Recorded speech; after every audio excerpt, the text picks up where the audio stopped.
والسواد. لم ترد فتح الشام على بيانات المشايخ، لأنه القرار أصلا اتخذ من المكتب الأمني للجولاني، وكان اعتماده على جناح اللصوص وجناح الغلاة. جند الأقصى مدفوعين بعقيدة الغلو لقتال الفصائل، وقطاع البادية من البدو هذول مدفوعين أيضا بدوافع السطو والسرقة واللصوصية لقتال الفصائل، فشكل قوة وضرب فيها الفصائل متورعة عن قتاله أصلا، ولم يلقى مقاومة إلا في بعض البؤر في جبل الزاوية في باب اسقى. بينما الرئيس الشرع كان سياسته هي دائما البحث عن الاعتراف الدولي، البحث عن الأقدام الثقيلة. لذلك الرئيس الشرع ممكن هذه قضية يعني نضيء عليها، أن مفهومه للسياسة لا ينطلق من الاعتراف الدولي، أنه أنا حتى أكون لاعب في سوريا، أني روح أتفاهم مع الدول، أعمل علاقات جيدة مع الولايات المتحدة الأمريكية، وبالتالي تتبناني الدول وبنزل على الدبابة الأمريكية وبحكم سوريا، مثل ما سووا المعارضة العراقية في الاحتلال العراقي، لما احتلت أمريكا العراق وصنعت هذه المعارضة. الرئيس الشرعي يؤمن بالأقدام الثقيلة، أنه أنت يجب أن تفرض نفسك كأقدام ثقيلة في الأرض بحيث تتحول إلى رقم صعب. حلو. وأنه تكون جزء من المصالح الدولية والإقليمية. يعني تنظر لك الدول اليوم أنه الرئيس الشرع هو مفيد للأمن الإقليمي. الرئيس الشرع حارب الإرهاب، قتل حراس الدين، فكك تنظيم القاعدة، فكك تنظيم الدولة، وبالتالي هو مفيد في قضية الإرهاب، لا يمكن أن يأتي خطر أمني منه. حارب المخدرات.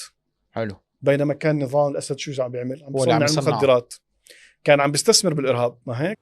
يعني أنتم يا هيئة تحرير الشام عارفين البير وغطاه، وعارفين إدلب يعني هدوء ما قبل العاصفة، وعارفين إنه في نار تحت الرماد. أنا ليش اشتري أعداء؟ عم بيستنوكم على لكشة يعني جوا وبرا. ليش يا أخي؟ مشان شو؟ هجموا عليكم شيء، قتلوكم شيء، شنوا عمل عسكري ضدكم شيء؟ ما قدرتهم ان يشنوا عمل عسكري اصلا ضدكم.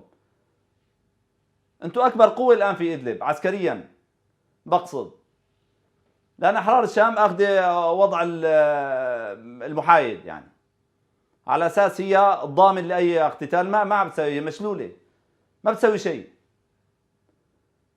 ليش هيك؟ ليش يتم تكرار الاخطاء السابقه وصاروا مش عارف ايش وكذا، علما انه هو نفسه الرئيس الشرع طلع وفي رئيس خلال 48 ساعه في ازمه زي هاي بيطلع 4 مرات؟ يعني شو يعني هذا؟ يعني حرصوا على عدم اهراق اي دم.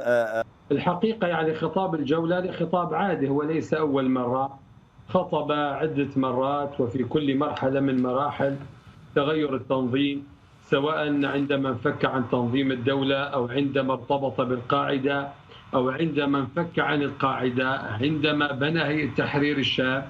في كل مناسبة كان يجدد تقريبا هذا الخطاب. ليس في الخطاب شيء جديد، ولكن يدل هذا الخطاب على حالة الضعف الذي وصل إليه تنظيمه، يعني بعد الانعطافات الحادة التي قام بها بعد صراع الأجنحة في تنظيمه، التي كانت يعني خلال الشهور الماضية أكثر ظهورا، حيث انشق عدد كبير يعني من عناصره عنه بحجة أنه انفك عن تنظيم. يعني الآن هو فعلا رمز الوحدة الوطنية، وبدونه الوحدة الوطنية بخطر. هي أقولها بكل صراحة يعني.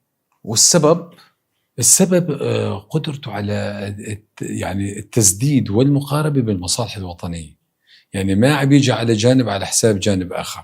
هم يتحدثون في وسائل التواصل الاجتماعي، يتحدثون بإعلام الموالي لهم أو الداعم للإرهاب، الداعم للقاعدة كجبهة النصرة وغيرها، يتحدثون أنهم سيطروا على أرياف حما وسيطروا على مساحات واسعة وأنهم سيصلون إلى المدينة. هذا الأمر غير صحيح.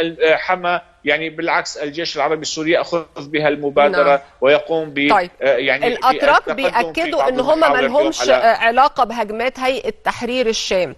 هل الأتراك بيقولوا الحقيقة؟ حقيقة هيئة تحرير الشام يعني كيف لها أن تقوم بهذا الهجوم؟ كيف للجماعات الإخوانية التي تضع العلم التركي على يدها أن تتحالف مع جبهة النصرة وهم كانوا على قتال خلال السنوات الماضية، تحالفوا مع جبهة النصرة. طيب حقيقة الرئيس أحمد الشرع تحدث بكلام واقعي، يعني لم يتحدث بكلام تمنيات من الرئيس أحمد الشرع، تحدث بكلام واقعي، كلام علمي، عندما تحدث أن حتى إقليميا ودوليا موضوع التقسيم مرفوض نهائيا، وهذا